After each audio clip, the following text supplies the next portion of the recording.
Hello and welcome. My name is Tokebi Games. I am a former Roblox engineer and I will be teaching you how to develop game mechanics. In today's video, we're going all in and building a jetpack completely from scratch. I'll guide you through every step and by the end, you'll have a flying machine ready to soar through the skies. Before we jump into the fun part, we first need to set things up.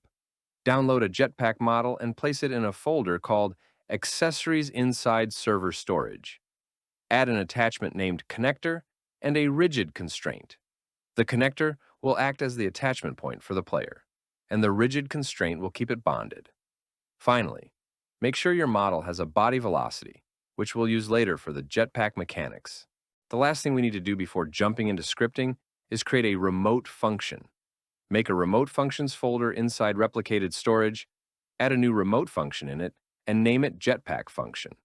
This will be the bridge that lets our client communicate with the server. Now let's move into server script service. Create a new script and name it Jetpack handler. At first, this script will handle cloning the jetpack model and attaching it to the player using the bodyback attachment.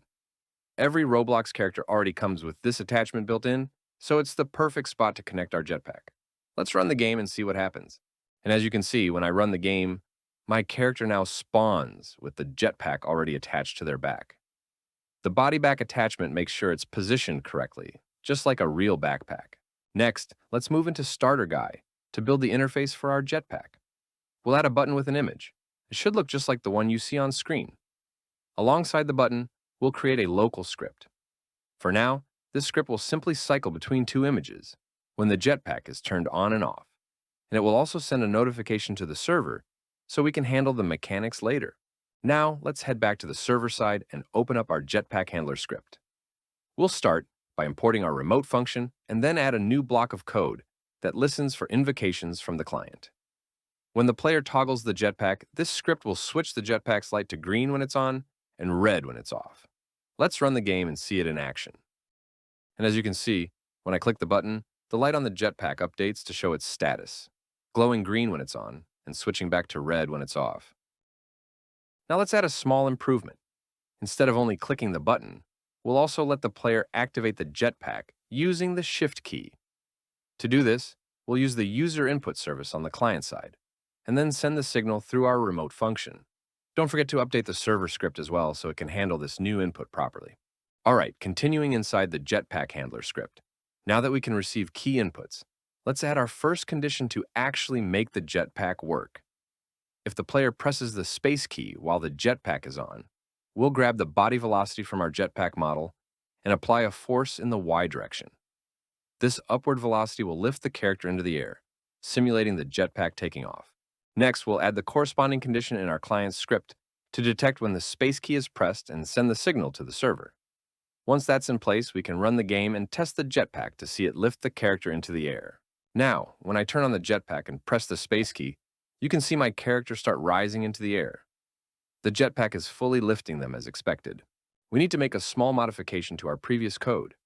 As you saw, the character kept rising even after I released the space key. That's because the force was still being applied. To fix this, we'll use the input-ended event in the local script to detect when the space key is released. We'll also add a couple of flags to notify the server whether the key is pressed or released. On the server side, we'll add a condition to set the force back to 0 when the space key is no longer being held.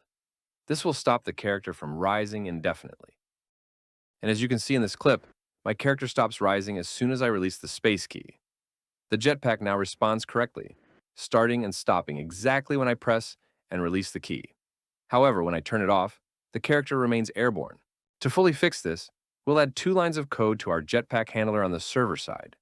These lines will set both the force and the velocity to 0 whenever the jetpack is turned off, ensuring the character stops moving immediately.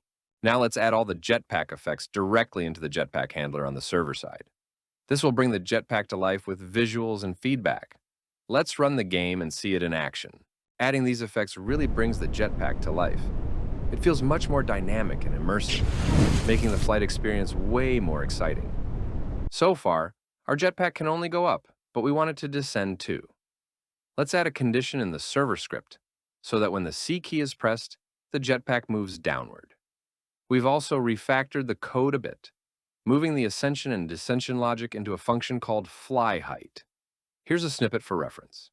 Now, let's test it and see how it works. As you can see, the script works. We can now go up and down, but there's still a problem when landing. This happens because the forces are continuously being applied to the character, and the system isn't detecting when the player has actually touched the ground. To fix this, we'll update our local script to listen for changes in the humanoid state.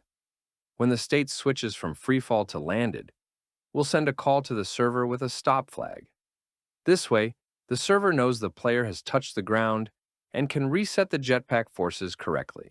On the server side, we'll handle this by adding an attribute to the character. This attribute will track when the jetpack should stop. Then, we'll add a condition in our script that checks for this attribute. And when the stop flag is set, it resets everything, clearing out the forces so the character lands properly. And as you can see, by adding this mechanic, the landing problem is completely fixed. The jetpack now handles takeoff, flight, and landing smoothly without leaving any lingering forces. Lastly, let's add forward movement to our jetpack. To do this, we'll increase the humanoid's walk speed to 100 when the jetpack takes off, so the player can move forward much faster in the air. Then, when the player lands, we'll reset the walk speed back to its default value of 16. This gives us both vertical and forward flight control. And there you have it, a fully functioning jetpack that you can use in any action game. If you'd like to see how to integrate this jetpack into an inventory system, make it upgradable, or add even more features, let me know down in the comments. You can have access to this file by following the link in the description to my GitHub repository. Also, please join my community on Roblox, Tokebi Academy, where you can have access to the demos and collaborate with me. If you have not done it yet, please take a minute to subscribe and like this video, as this will greatly help me to continue making this type of content. Thanks for watching, and hope to see your comments and suggestions.